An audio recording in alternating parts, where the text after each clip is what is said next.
Salut les amis et bienvenue sur notre chaîne. N'oubliez pas de vous abonner, pour plus de Focus Zone. La rédaction s'intéresse aujourd'hui à l'histoire d'un des pays les plus heureux d'Afrique.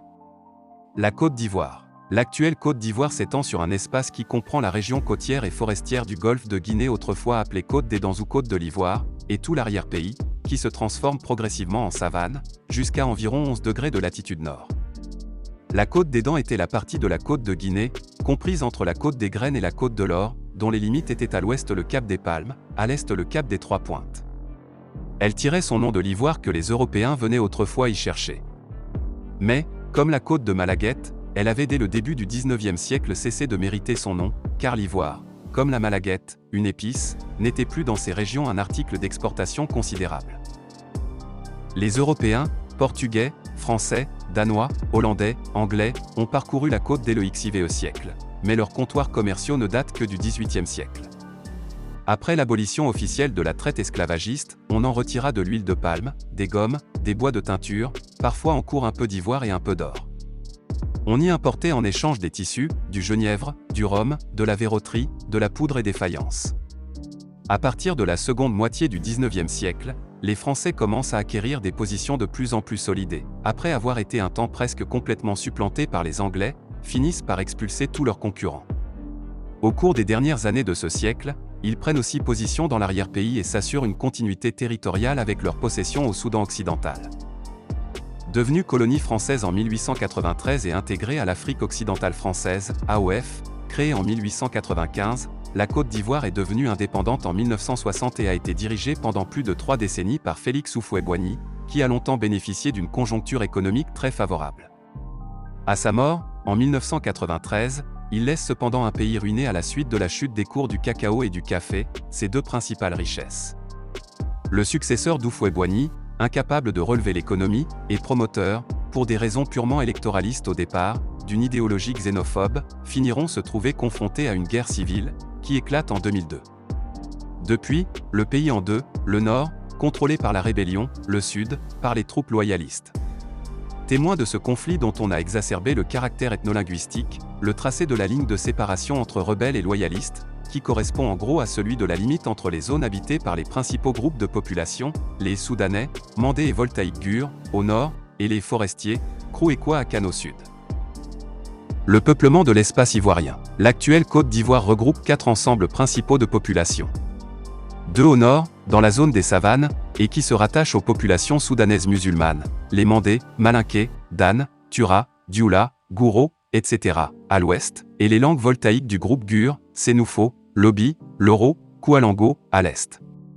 2 au sud, dans la zone forestière le long de la côte, qui sont des populations chrétiennes ou animistes, les Krou, Bété, Guéré, Bakoué, Grébo, à l'ouest, qui sont une population que l'on rencontre aussi au Libéria, et les Kwa, Baoulé, Ani, Atié, Abé, Ochin, Ébrié, etc., à l'est, dont la langue est proche de celle des Ashanti, Akan, du Ghana. Les Ochins occupent le territoire de Grand Bassam et d'Assini, à l'est d'Abidjan. Les Ani, dans la même zone et plus au nord, venus de la Côte de l'Or, s'étaient établis depuis longtemps dans la contrée où ils s'étaient réfugiés pour échapper aux chasseurs d'esclaves. Les Ochins n'y sont venus que depuis le XVIIe siècle à peine. Les Baoulés les suivirent peu après. La ville de Grand Bassam a été la capitale d'un petit État qui fut sous la dépendance des Ashanti. Un royaume plus important, le royaume d'Amanaïa, s'est constitué par ailleurs au bord de la lagune d'Assini, à l'est du cap des Trois Pointes, au profit d'un chef d'origine Ashanti, qui réside à Kinjabo, ville de 3500 à 4000 habitants à la fin du XIXe siècle, située sur la rive gauche de la rivière Bia. Il n'y avait, dans le royaume d'Amanaïa, que 2 peines en usage, l'amende et la mort, la seconde ne pouvait être infligée que par le roi. L'esclavage se maintint tardivement, le roi possédait des captifs de guerre, et les débiteurs insolvables devenaient esclaves de leurs créanciers. La présence européenne. On ne reviendra pas ici sur la discussion qui s'est élevée entre Français et Portugais pour savoir si les côtes de Guinée ont été découvertes par les navigateurs portugais du XVe siècle ou par les navigateurs diépois du XIVe siècle. La découverte de l'Afrique, point si l'on ajoute foi aux témoignages sur lesquels repose cette seconde hypothèse. Il faut placer la découverte de la Côte des Dents en 1364 ou 1365, à la même époque que celle de la Côte des Graines. En 1700, la Compagnie d'Afrique y fonda un comptoir qui fut abandonné en 1707. Et la France n'y fit acte d'occupation effectif qu'après que le commandant Boué-Wilomé eut signé les premiers traités avec les chefs indigènes, 1842. En juin 1843, une autre expédition, conduite par le lieutenant de vaisseau Fleuriot de Langle, franchit la barre de la rivière Assigny, débarqua sur la rive droite et y construisit un fort. Le chef de l'expédition signa avec Amatifou, Amondoufou, neveu d'Atala, qui était alors le roi d'Assigny, un traité qui cédait en toute propriété à la France le territoire sur lequel fut établi le comptoir, et reconnaissait le protectorat français sur tous ses États. En 1852, une révolte des habitants de l'Acaplès fut réprimée par une intervention énergique, à la suite de laquelle le capitaine Faidherbe construisit les forts de Dabou et de Grand-Bassam. Des travaux d'assainissement furent entrepris, des chaussées créées à Grand-Bassam. En 1868, la France acquit la propriété du Grand Bacha, du Grand et du Petit Béribi, dans la partie occidentale de la côte de l'Ivoire. Puis elle passait d'autres traités avec les chefs locaux le long des bords du Rio Fresco et de la rivière San Pedro. Toutefois, la prospérité ne répondit aux espérances des Français, à cause de la concurrence que leur firent les Anglais, lesquels s'étaient rendus maîtres du trafic de l'intérieur. Aussi, en 1872, le gouvernement français, découragé du marasme des affaires dans cette colonie, livra Grand-Bassam à la maison de commerce d'Arthur Verdier, de La Rochelle, qui eut quelques factoreries le long de la côte et fut l'introducteur des plantations de café dans le pays, et Assigny à la maison Swansea, de Londres, en réservant toutefois ses droits pour l'avenir. Il resta une factorerie principale à Grand-Bassam même et des comptoirs français à Toupa, Boubouri, Dabou et Abidjan, et, sur l'Akba, à Impéré-Yaou et à Alépé.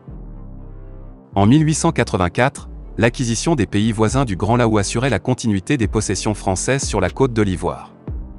Le voyage exécuté par le capitaine d'infanterie de marine Binger, de 1887 à 1889, démontra l'importance des comptoirs de la Côte d'Ivoire et la richesse que pouvait constituer la culture du café, et l'année 1889 fut la véritable date de la fondation de la colonie de la Côte d'Ivoire.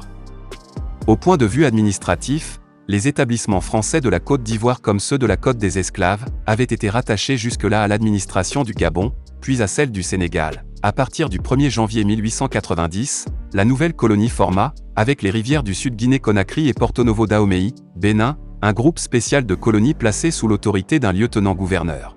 Mais chacune de ces trois colonies avait un administrateur particulier et conservait une certaine autonomie. D'autres missions suivirent, mais sans obtenir de résultats tangibles. En 1892, le capitaine Binger retourna à la Côte d'Ivoire et compléta la reconnaissance du pays. D'autre part, le capitaine Ménard, chargé de relier les itinéraires du capitaine Binger avec ceux du sud-ouest du Soudan français, mourut à la peine. Le décret du 10 mars 1893 constitua enfin la colonie de la Côte d'Ivoire et son premier gouverneur fut naturellement Binger. Toutefois, l'arrière-pays restait à explorer, ce fut la tâche qu'accomplit, en 1893, le capitaine Marchand. Elle fut interrompue par l'arrivée des troupes de Samori Touré, la conquête française du Soudan. Une colonne expéditionnaire, dont le commandement fut confié au lieutenant-colonel Monteil, défit Samori en plusieurs combats, mais ne put en finir avec lui, faute d'effectifs suffisants. Néanmoins, les dispositions prises par le gouverneur Binger arrêtèrent l'offensive de Samori, et lui permirent de maintenir l'ordre dans la colonie. La défaite et la prise de Samori, 1899, permirent enfin à la France de relier la Côte d'Ivoire au Soudan français par une chaîne de postes ininterrompue.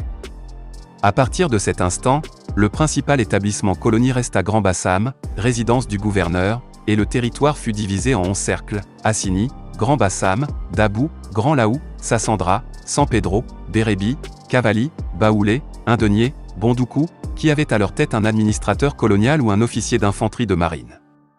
Un conseil d'appel, composé de 2 fonctionnaires de la colonie, et un juge de paix à compétence étendue, constituait le service judiciaire. Les frontières. Un traité avec l'Angleterre, signé en 1890, fixa la limite qui les séparait à l'est de la colonie anglaise de la Côte de l'Or, Ghana. Cette limite partait de Newton, entre Assigny, à la France, et Apollonia, à l'Angleterre, gagnait la lagune d'Assigny, en suivait les rives jusqu'au Tanoué, remontait cette rivière jusqu'à Nougoua, puis se prolongeait jusqu'au 9e degré de latitude nord. Puis la convention franco-anglaise du 14 juin 1898 donna comme frontière à la colonie française le cours de la Volta jusqu'au 11e parallèle, complétant ainsi l'arrangement précédent. La délimitation de la frontière de la Volta fut faite en 1900, par une mission avant à sa tête le capitaine Pelletier comme commissaire français. Quant à la frontière occidentale de la Côte d'Ivoire, elle ne fut définie qu'en 1902, quand la France annexa un tiers du territoire du Libéria pour le rattacher à sa colonie, désormais intégrée au vaste espace constitué par l'Afrique occidentale française. Le tour du propriétaire. La jonction de la Côte d'Ivoire et du Soudan, tentée par plusieurs explorateurs, le lieutenant Blondiot, Esséric et Corroyer, Poly et Bailly-Forfilière, fut réalisée, en 1899, par l'administrateur Austin et le lieutenant Dolonne, qui, de la côte, arrivèrent à Beila, au Soudan, où ils trouvèrent les lieutenants Wolfel et Mangin, chargés, après la défaite de Samori, de pénétrer à travers les populations du sud du Soudan. La mission Houdaï, en 1898 à 1899, fit des reconnaissances pour la construction d'un chemin de fer dirigé sur Kong et le choix d'un emplacement pour un port. En 1891, le lieutenant de dragon Arago, envoyé par le Comité de l'Afrique française, tenta de pénétrer dans l'intérieur du pays en suivant le cours de la Sassandra. Pendant 130 km et reconnut que ce grand et beau fleuve se montra impropre à la navigation et au commerce. Plusieurs fructueuses explorations furent accomplies, à partir de 1897, par Georges Thoman, administrateur des colonies. Dans un premier voyage, il pénétra chez les Bakoués du pays au bois, sur la rive droite de la Sassandra, remonta le fleuve, et put remonter jusqu'à Soubré. Il repartit de Sassandra en décembre 1897 et remonta encore jusqu'à Soubré, parvint ensuite jusqu'à Naoua, enfin, en 1898, il parvint jusqu'à Noukpoudou, près du 7e degré de latitude nord. En 1900, Thoman, à la suite d'un nouveau voyage, détermina le cours approximatif de la Haute-Sassandra et de son affluent le Lobe, fixa le confluent du Zo et établit d'une façon définitive l'identité du Ferredouguba et de la Sassandra, qui avait déjà été admise par le lieutenant Mondiot. Après la mission remplie par le capitaine du génie Houdaï, en 1898 à 1899, il fut décidé que la ligne ferrée partirait de Bingerville, près d'Abidjan, le chef-lieu de la colonie, entre 1909 et 1934, et qu'elle s'enfoncerait dans le Baoulé, pour pénétrer vers Kong. Mais, après de nouvelles études, faites par le capitaine du génie Crosson-Duplessis, un nouveau tracé, plus direct, fut proposé. La loi du 5 juillet 1903, autorisant le gouvernement général de l'Afrique occidentale à contracter un emprunt de 65 millions, mentionnait, parmi les travaux auxquels cet emprunt devait contribuer, le chemin de fer de la Côte d'Ivoire. Un décret du 6 novembre 1903 autorisa l'ouverture des travaux de la première section, entre Abidjan et Eri-Makougué, sur une longueur de 79 km. La Côte d'Ivoire indépendante. Un commencement d'émancipation des colonies françaises a eu lieu après la Seconde Guerre mondiale à la suite de la conférence de Brazzaville, qui s'était tenue en 1944. En Côte d'Ivoire, Félix Houphouët-Boigny, qui parvient à faire abolir le travail forcé en 1950, sera la principale figure de la marche vers l'indépendance, finalement acquise le 7 août 1960. En novembre, Houphouët-Boigny est élu président du nouvel État et y impose un pouvoir personnel, jouant habilement sur les divisions ethniques, mais aussi la prospérité économique dont a longtemps joui la Côte d'Ivoire. Les cours élevés du cacao et du café, les deux principales ressources du pays, ont assuré sa croissance pendant 2 décennies. Mais quand les cours chutent au début des années 1980, l'économie s'effondre avec eux. Un plan d'austérité décidé par le Fonds monétaire international et la Banque mondiale ne parvient pas à être appliqué devant le mécontentement de la rue. Houphouët-Boigny, dont les méthodes ne marchent plus aussi bien, est contraint à une politique de démocratisation. Mais le score plus que suspect des élections de 1991, qui le fait battre haut la main le candidat de l'opposition Laurent Gbagbo, montre bien les limites de cette apparence d'ouverture. Quand Houphouët-Boigny meurt, le 7 décembre 1993, le pays ruiné et dévoré par l'inflation. Henri Konan Bédier, qui bénéficie du soutien de la France, se proclame chef de l'État par intérim. Il sera élu président en 1995, dans des conditions tout aussi douteuses que celles qui avaient maintenu son prédécesseur au pouvoir pendant 3 décennies. Pour écarter ses adversaires, Bédier met en œuvre une doctrine xénophobe, dite de l'ivoirité, imaginée par Laurent Gbagbo. Un tiers de la population de la Côte d'Ivoire, les musulmans du nord du pays, se trouve ainsi exclus de facto des droits accordés aux Ivoiriens dits de souche. La crise politique s'ajoute à la crise économique. Un coup d'État renverse Bédier le 24 décembre 1999 et porte au pouvoir le général Robert Gueye. Celui-ci organisera des élections en 2000, à l'issue desquelles Laurent Gbagbo sera finalement élu. Le nouveau président se trouvera vite confronté à une guerre civile, dont les germes ont été semés par ses prédécesseurs. En 2002, la Côte d'Ivoire est coupée en deux. La rébellion contrôle tout le nord du pays, l'armée le sud. L'année suivante, une force internationale placée sous l'égide de l'ONU rejoint sur place les troupes françaises de l'opération Licorne déjà présentes depuis septembre 2002, dans le cadre d'accords de coopération militaire entre la France et la Côte d'Ivoire. Un zone tampon entre le nord et le sud est ainsi créé.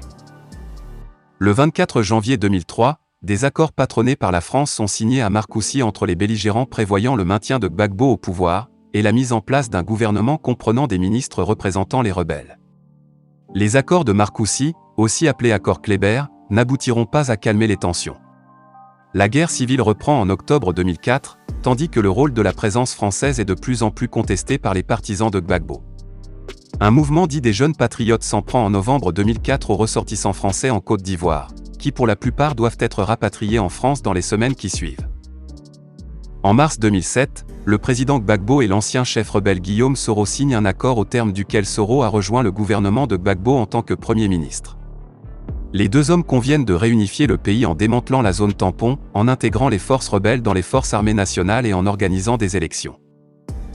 En novembre 2010, Alassane Dramane Ouattara remporte l'élection présidentielle, mais Gbagbo refuse de céder le pouvoir, ce qui entraîne 5 mois de violents conflits. En avril 2011, après des combats généralisés, Gbagbo est officiellement chassé de ses fonctions par des partisans armés de Ouattara et par les forces onusiennes et françaises. En 2015, puis en 2020 lors d'une élection boycottée par l'opposition, Ouattara remporte un second, puis un troisième mandat, malgré une limitation à 2 mandats prévue par la constitution ivoirienne. Grâce à un compromis politique avec Ouattara, l'opposition a participé pacifiquement aux élections législatives de mars 2021 et emporte une minorité substantielle de sièges. Toujours en mars 2021, la Cour pénale internationale de l'Haye a prononcé l'acquittement définitif de Gbagbo, qui était jugé pour crime contre l'humanité. Gbagbo est rentré à Abidjan en juin 2021. Fin de la vidéo, merci pour votre attention. À la prochaine, pour plus de Focus de Zone.